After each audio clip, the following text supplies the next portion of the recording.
तो हमारे unsolved paper चल रहा है क्लास 10 का सेट 1 2021 का।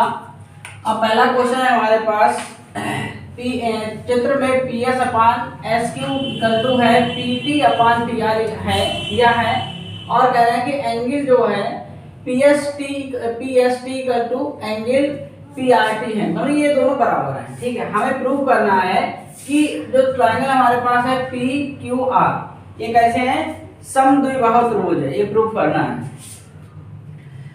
तो यहाँ पर हमारे पास दो वैल्यू दे रखी है, तो ये वाली वैल्यू दे रखी तो हमने इसको समीकरण एक डाल दिया। दूसरी वैल्यू हमें दे रखी है एंगल से बराबर है पी एस टी, ये वाला एंगल पी एस टी जो है वो पी आर क्यू के इक्वल है, ये वाला एंगल इस वाले के इक्वल है। इसमें स्टार बना लेते हैं, पहचान बना लेते हैं। ठीक है, ये दोनों कैसे हैं, बराबर है।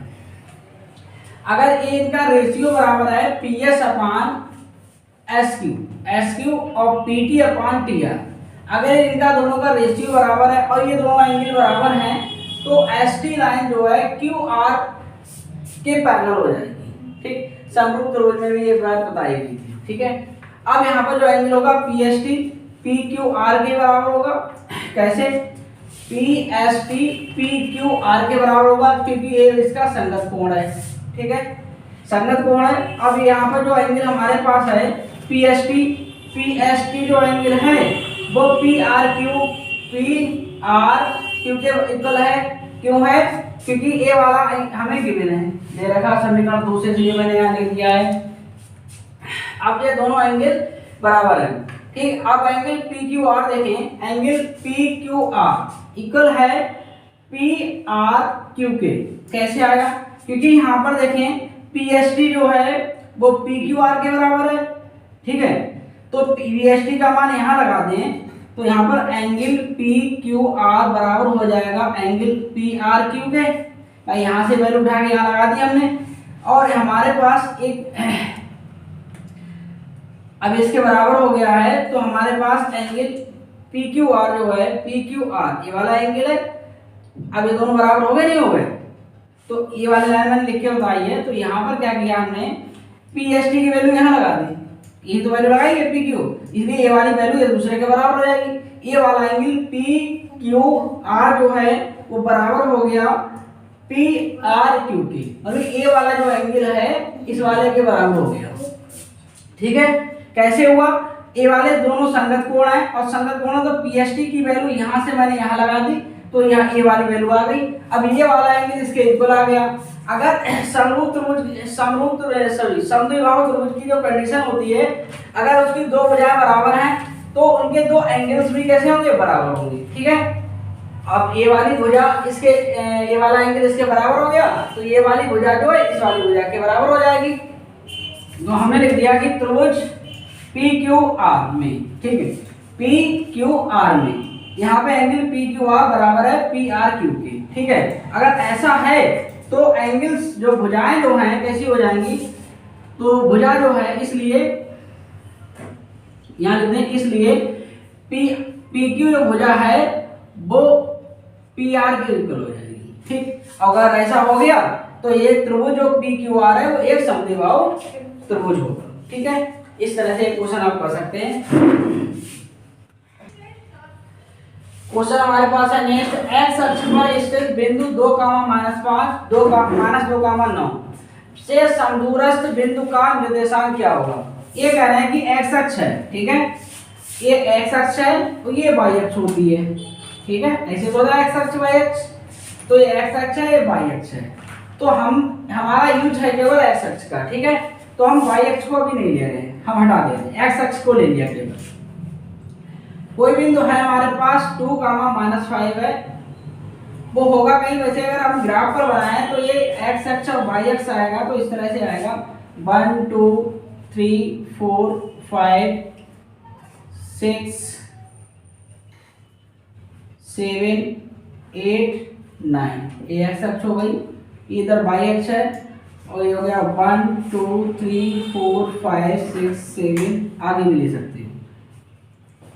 तो यहाँ पर एक्स अक्ष इधर है, ये वाई डैश है और इधर एक्स डैश, तो इधर नेगेटिव की वैल्यू इधर पॉजिटिव वैल्यू, इस तरह से आप लोगे। अब हमारे पास पॉइंट है 2 गामा माइनस 5, तो 1 2 यहाँ हो गया, बाई है माइनस का 5, तो 1 2 3 4 5 कहीं यहाँ आएगा, यहाँ पर इसका पॉइंट आएगा ये वाला, इसके ठीक सामने, इसके ठीक सामने 2 गामा माइनस 5, ठीक है। अगला पॉइंट है 2 माइनस 2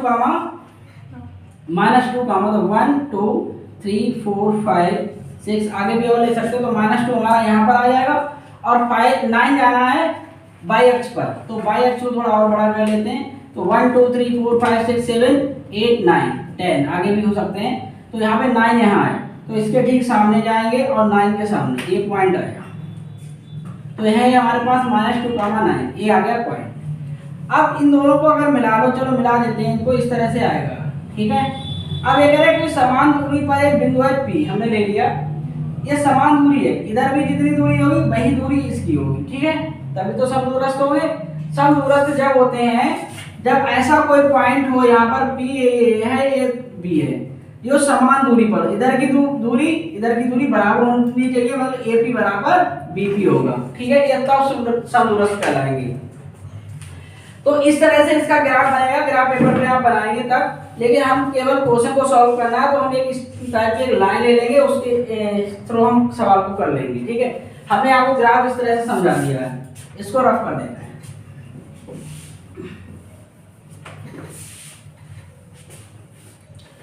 तो लेट ए हमारे पास है -2 गामा -5, और ये है बी हमारे पास है -2 गामा 9, तो यहाँ पर P पॉइंट है, ये A है ये B है।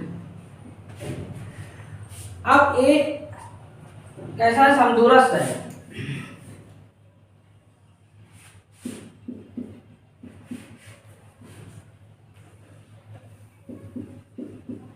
ये B पॉइंट है A, हमने ले लिया कि ये P यहाँ पर है, समान दूरी पर है। इसके हम कोऑर्डिनेट ले रहे हैं x, 0। x, 0 क्यों लिया गया, क्योंकि उन्होंने बोला है कि x अक्ष पर, तो y अक्ष पे तो है ही नहीं, तो इसलिए y अक्ष क्या हो जाएगा, 0 कोऑर्डिनेट हो जाएगा, ठीक है। y अक्ष पे दूरी नहीं चले हैं तो क्या हो जाएगी 0, ठीक है। इस तरह से अब हमें इसका पॉइंट पता लग गया, ठीक है, क्या है, हाँ, तो यहाँ से यहाँ तक की दूरी बराबर होगी यहाँ से यहाँ तक की दूरी, दो बिंदुओं के बीच की दूरी का फार्मूला लगाएंगे, ठीक है। तो हमें दिया है, बिंदु दिए हुए हैं, बिंदु क्या है हमारे पास, बिंदुओं के निर्देशांक जो दिए हैं वो A के निर्देशांक क्या है, 2 गामा -5 तथा B के निर्देशांक है -2 गामा 9, ठीक है। उसके बाद हमारे पास है P बिंदु, हमने माना है कि समदूरस्थ बिंदु P है जिसके निर्देशांक x, y होंगे, ठीक है। अब x अक्ष पर है इसलिए x, 0 होंगे, ठीक है। अगर एक y अक्ष पे होता तो 0, y होता, ठीक है। अगर एक क्वेश्चन नहीं आएगा तो आपको y अक्ष पे पूछता तो 0, y पॉइंट हो जाता, ठीक, इस बात को ध्यान रखें। तो अब यहाँ पर मैंने कहा ये समान समदूरस्थ है, समदूरस्थ होंगे तो क्या हो जाएगा, बिंदु P A तथा B बिंदु से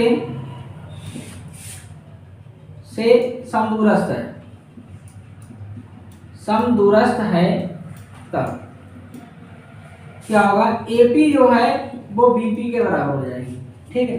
दो बिंदुओं के बीच की दूरी का फार्मूला क्या होता है, D बराबर x2 - x1 का whole square plus y2 - y1 का होल स्क्वायर, या आप ये लगा दें, दूसरा इसका बताया था x1 - x2 का whole square plus y1 - y2 का होल स्क्वायर, तो दोनों सेम फार्मूले बताया था आपको। इसके बारे में अगर हमारे चैनल पर आप देखेंगे तो इसका अलग से एक वीडियो पड़ा हुआ है, ठीक है, आप इसको देख सकते हैं। उसमें दो बिंदुओं के बीच की दूरी भी बताई गई है, और यहाँ पर ये फार्मूला ये वाला लगाएंगे। तो ये वाला फार्मूला लगाएंगे तो हमारे पास ये बिंदु क्या हो जाएगा, x1 y1, ये हो जाएगा x2 नहीं सॉरी यहाँ पे जब AP लेंगे तो हमारे पास x1 y1 होगा, ये हमारे पास x2 y2 होगा। पहले AP के बारे में ले लेते हैं। AP ये होगा तो x2 है हमारे पास x माइनस 2 का होल स्क्वायर प्लस 0 माइनस, और ये माइनस का 5 है और फार्मूले में माइनस होता है तो हो जाएगा प्लस का 5 का होल स्क्वायर इक्वल टू। अब VP की बात करें तो हमने x2 y2 तो ले लिया, ये हम ले लें x1 और y1, तो हमारे पास दिस माइनस दिस हो जाएगा, x माइनस हो जाएगा 2, लेकिन ये माइनस होगा फॉर्मूले के हिसाब से, लेकिन यहाँ माइनस का साइन है इसलिए हो जाएगा प्लस इसका होल स्क्वायर। ये हो जाएगा y2 0 है, 0 माइनस का कितना हो जाएगा 9, इसका होल स्क्वायर हो गया। अब दोनों पक्षों में क्या करें, वर्ग कर दें, वर्ग करेंगे ना, तो वर्ग करेंगे, वर्ग करने पर क्या होगा, रूट हट जाएगा। दोनों पक्षों में वर्ग करने पर जब वर्ग करेंगे तो ये रूट हट गया, ठीक है। अब आ गया x माइनस 2 का होल स्क्वायर प्लस 5 है, 0 प्लस 5, 5 की पावर 2 कितना हो गया 25 हो गया, और ये हो जाएगा x प्लस 2 का होल स्क्वायर, और ये हो जाएगा माइनस का 9, माइनस की 9 की अगर दो बार मल्टीप्लाई करेंगे तो माइनस माइनस हो जाएगा प्लस, 9 ने 81, ठीक है, तो ये हो गया 81, ठीक है। अब यहाँ पर देखिए इसका होल स्क्वायर बोलेंगे तो एक्स स्क्वायर प्लस 4 ए का स्क्वायर माइनस बी का क्या होता है फॉर्मूला, ए माइनस बी का होल स्क्वायर होता है a square plus B square minus का 2ab, ठीक है, प्लस होगा तो यहाँ प्लस हो जाएगा, ठीक है। अब यहाँ पर माइनस है तो माइनस का हो जाएगा 4x, ठीक है, इनकी मल्टीप्लाई का 2 गुना प्लस 25 बराबर एक्स स्क्वायर प्लस 4 प्लस का 4x प्लस 81, इस वाले से कैंसिल, 4 से 4 कैंसिल, इस वाले 4 को इधर ले आओ तो माइनस का 4x माइनस के 4x बराबर 81 माइनस 25, तो x बराबर कितना, ये हो जाएगा माइनस का 8x बराबर कितना, 11 में से 5 गए तो 6 बचे, 7 रह गए, 7 में से 2 गए तो कितना हो जाएगा 5, और 8 से काटेंगे ये 7 हो जाएगा, x बराबर माइनस का 7, x बराबर माइनस का 7।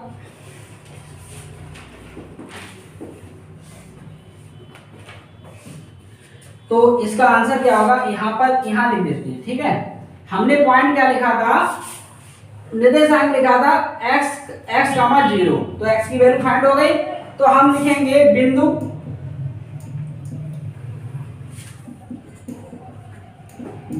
P के निर्देशांक,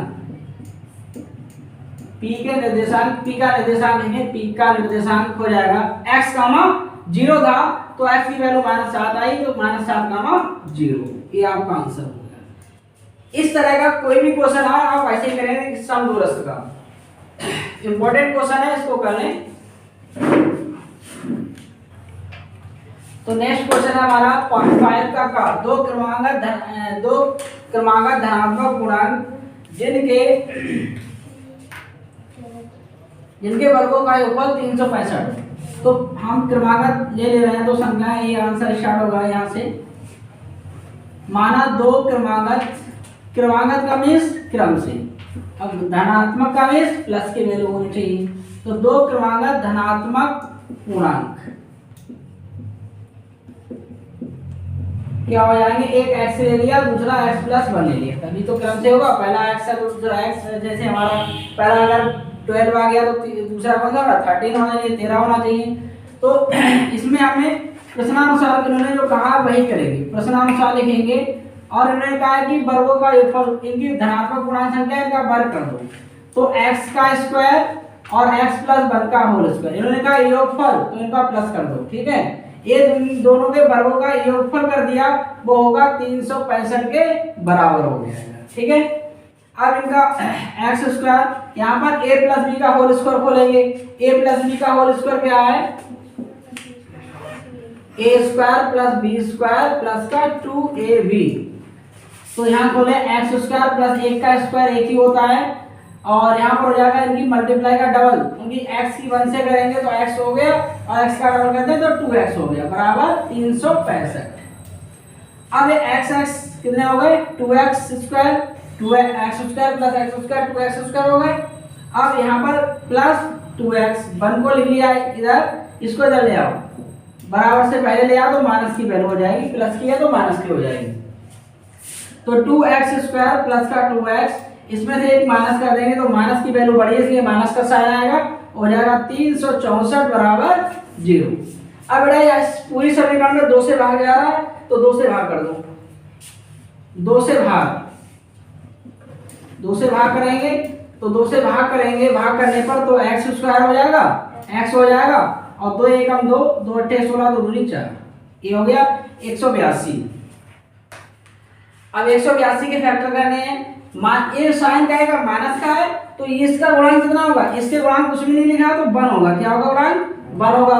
तो हमें ऐसे इसके 182 के फैक्टर करने हैं, 182 के फैक्टर करने हैं कि माइनस करके कितना आ जाए 1 आ जाए, तो 1 यहाँ लगाया नहीं जाता ना लगा हुआ होता है, तो इस बात का ध्यान रखें हमें 1 लाना है माइनस करके, क्योंकि ये कांस्टेंट नंबर होगा उसके आगे जो चिन्ह लगा होगा उसमें डिपेंड करेगा कि इसका जो x का गुणांक है वो किस तरह से लाया जाए, माइनस है तो माइनस करके लाएंगे, प्लस है तो प्लस करके लाएंगे। इसके फैक्टर करें तो 2 से करेंगे 9 हो जाएगा, 1 हो जाएगा, 2 से तो डिवाइड होगा नहीं तो 3 से डिवाइड कर लें तो 3 2 जा तो कितना आ गया 3, कितना आ गया, हाँ 3 से नहीं होगा, 7 से हो जाएगा, ठीक है 3 से नहीं होगा 7 से हो जाएगा, तो 7 बन जा 7 3 जा, ठीक है, और 30 बन जा, तो ये फैक्टर हो गए। अब आप सोचना है आपको 1 लाना, तो इनकी दोनों की मल्टीप्लाई करो तो कितना आ गया 14 हो गया, और इसकी करेंगे तो कितना हो गया 13, ये तो 13 है तो घटा दें कितना हो गया 1, तो माइनस करके आ गए। तो इस तरह से इन दोनों की गुणा कर लिया एक साथ, ये अकेला ही फैक्टर है और हमने माइनस करके देख लिया। तो हमें 182 के ऐसे फैक्टर लाने थे कि माइनस करें तो 1 आ जाए और इन दोनों की मल्टीप्लाई करें तो 182 आ जाए, इस तरह से फैक्टर बनाने थे। तो यहाँ पर x² इसकी जगह पे लगा दें, तो अगर हम 14x में से कितना हटा दें 13x, ठीक है, और ये माइनस का 182। वैसे एक बार आप लिखना चाहो तो एक ब्रैकेट लगा के लिखो x, फिर x की मल्टीप्लाई करोगे तो यही लाइन आएगी, ठीक है, एक लाइन यहाँ पर कम कर दी तो डायरेक्ट आप माइनस करें, अगर यहाँ माइनस चिन्ह हो तो आप ब्रैकेट का यूज कर लेना क्योंकि उस माइनस से अंदर मल्टीप्लाई करनी पड़ेगी, ठीक है। तो यहाँ पे x कॉमन ले लें तो x प्लस 14 हो जाएगा, माइनस का 13 कॉमन लेंगे तो x माइनस माइनस कॉमन हो गया तो ये प्लस का हो गया, ये वाला भी प्लस का हो जाएगा, ठीक है। 13 से भाग करेंगे इसको तो ये आएगा 14 बराबर 0।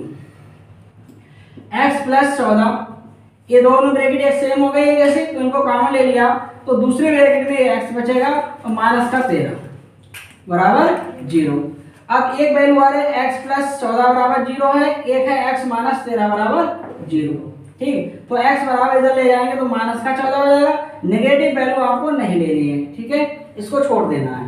अब x माइनस बराबर कितना आ जाएगा 13, तो x की वैल्यू कितनी आ गई 13 आ गई, इस 13 वाली वैल्यू का यूज करना है मुझे, तो हम लिख देंगे एक तो आंसर आ जाएगा 13 और एक जोड़ देंगे तो एक आ जाएगा 14। तो इधर देखें आधा लिख देंगे, अतः 2 क्रमागत धनात्मक पूर्णांक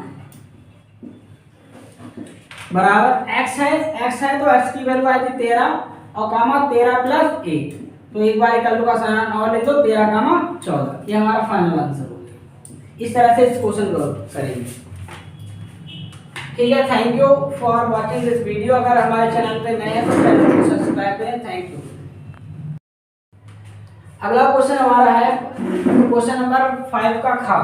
उस बिंदु के निर्देशांक ज्ञात कीजिए जो बिंदु -1,7 तथा 4,-3 को मिलाने वाली रेखाखंड को 2:3 के अनुपात में विभाजित करती है। तो ये हमने रेखा बना ली है, ए के निर्देशांक और बी के निर्देशांक लिख दिए हमने, मान लिया कि ये पी बिंदु यहाँ पर है, इसको जो अनुपात है वो 2 और 3 में विभाजित कर रही है, ठीक है। तो m1 और m2 क्या हो गया, m1 अनुपात m2 2:3 हो गया। तो जैसा कि हमने यहाँ क्वेश्चन में दिया था वैसे हमने यहाँ लिख लिया है। तो यहाँ से m1 की वैल्यू हमारे पास 2 लगाएंगे और m2 की वैल्यू 3 लगाएंगे। ये जो बिंदु होंगे वो हमारा x1 और y1 होगा, ये बिंदु x2 और y2 होगा, ठीक। इस तरह से हमारे पास जो विभाजन का फॉर्मूला है वो है m2x1 plus m1x2 upon m1 plus m2 कामा m2y1 plus m1y2 upon m1 plus m2। अब यहाँ पर अगर अंतः के लिए बोलता तो अंतः विभाजन के लिए यही फार्मूला होता है। बाह्य विभाजन कह देता तो उसमें हम यहाँ पर दोनों जगह पे माइनस माइनस लगा देते, ठीक है। लेकिन यहाँ जब आपको क्वेश्चन यही पूछा जाए केवल विभाजन, क्योंकि आपको अनुपात दिया हो और दो बिंदु दिए हो, जब अनुपात होगा दो बिंदु होंगे तो आपसे पूछा जाएगा कि बिंदु जो होगा उस बिंदु के निर्देशांक ज्ञात कीजिए। लेकिन जहाँ पे अनुपात में विभाजित कर रहे हैं तो आप अंतः विभाजन वाला ही फार्मूले का यूज करेंगे। जब स्पेशली आपसे कहेगा कि बाह्य विभाजन कर रहा है तो माइनस वाले फार्मूले का यूज किया जाता है, ठीक है। तो यहाँ पर लगा दें वैल्यू, तो वैल्यू लगाएंगे m2 की वैल्यू हमारे पास कितनी है, m2 है 3 मल्टीप्लाई x1 है हमारे पास -1 और प्लस m1 की वैल्यू हमारे पास है 2 और x2 की वैल्यू जो हमारे पास है 4 है, तो 2 + 3 हो जाएगा। यहाँ पर m2 की वैल्यू 3, y1 की वैल्यू हमारे पास है 7 और प्लस m1 की वैल्यू हमारे पास 2 और y2 हमारे पास -3 अपॉन में 2 + 3। अब यहाँ पर इसके बाद ये हो गया -3, ये हो गया 8/5, ये हो जाएगा 21, माइनस का हो जाएगा 6, इन दोनों की मल्टीप्लाई करें, ये माइनस है ये प्लस है तो माइनस हो जाएगा, नीचे 5, ये हो जाएगा 5/5, इसमें माइनस कर दिया, ये हो गया 6 माइनस कर देंगे तो 15/5। अब इनको डिवाइड कर देंगे 5 से तो ये 1 आ जाएगा और इससे इसको डिवाइड कर देंगे तो 3 आ जाएगा। तो हमारे पास P के जो निर्देशांक आए थे, हमने जो पूछ रहा है कि उस बिंदु के निर्देशांक ज्ञात कीजिए, वो बिंदु हमने P माना था, तो P के निर्देशांक आ गए 1,3।